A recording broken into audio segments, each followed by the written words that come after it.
জল চা খাচ্ছিস? হ্যাঁ ভাই, চা খাচ্ছি না কেন? তুমি কি কিছু কবা? হ্যাঁ রে, আমরা দুই ভাই তো ডিসিডি করে ফেলাইছি। ভাই তো ছোট আনতে বলেছে, তারও তো ডিসিডি দেওয়া লাগবে। হ্যাঁ, তা বিয়ে দিবা ভালো কথা।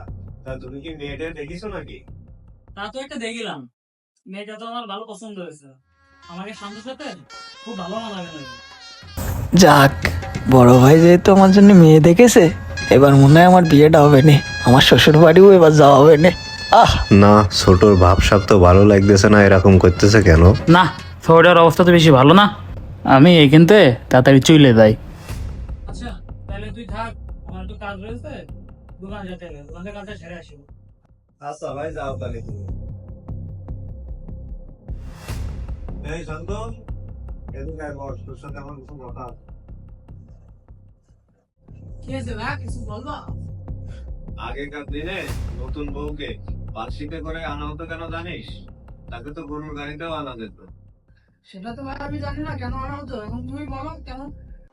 তাকে পালকিতে ওঠানো হতো সে কতটা সম্মানিত সেটা বোঝানোর জন্য। সারা জীবন এই পালকির সম্মানেই তাকে রাখতে হবে। নতুন বউ পালকিতে উঠে কি করে জানিস? কান্নাকাটি করে। কেন কান্নাকাটি করে? শুধু ফেলে আসা স্বজনদের জন্য না, নতুন জীবন কেমন হবে সেই ভয়েও কাঁদে।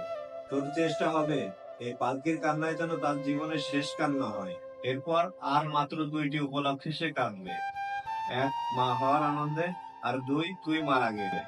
এর মাঝখানে যত শোক আসবে তুই তার চোখের পানি মুছে দিবি। বউ সবচেয়ে বেশি কষ্ট পায় কিসে জানিস? স্বামীর খারাপ ব্যবহারে। দেখ, আমি খুব বদলে জানি, কিন্তু কেউ কখনো বলতে পারবে না যে আমি তোর ভাবির সাথে কখনো উঁচু গলায় কথা বলেছি। বিয়ে মানে আরেকটা মেয়ের দায়িত্ব নেয়া। এটা ঠিকভাবে পালন করতে না পারলে সৃষ্টিকর্তার কাছে দায়ী থেকে যেতে হবে। বউয়ের মা বাবাকে কখনো আমার শ্বশুর, আমার শাশুড়ি এগুলা বলে ডাকবি না, মা বাবা ডাকবি। আগের ডাকগুলো কোনো মেয়েই পছন্দ করে না। তুই ওগুলো বলে ডাকলে বউ আমাদের মা বাবাকে ওগুলাই বলে ডাকবে। এটাই নিয়ম। মনে রাখবি, সৃষ্টিকর্তার পাল্লা সমান। তুই এক পাল্লায় যা রাখবি, অপর পাল্লায় সৃষ্টিকর্তা তাই রাখবি। আচ্ছা যাই হোক, বউ যখন তোর বিয়ের কথা বলেছে, তোর বিয়ে আমরা দিব, এগুলা নিয়ে তুই টেনশন করিস না।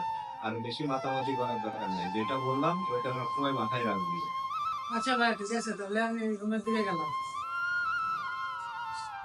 ভিডিওটি ভালো লাগলে অবশ্যই একটি লাইক, কমেন্ট, শেয়ার করে আমাদের সাথে থাকবেন।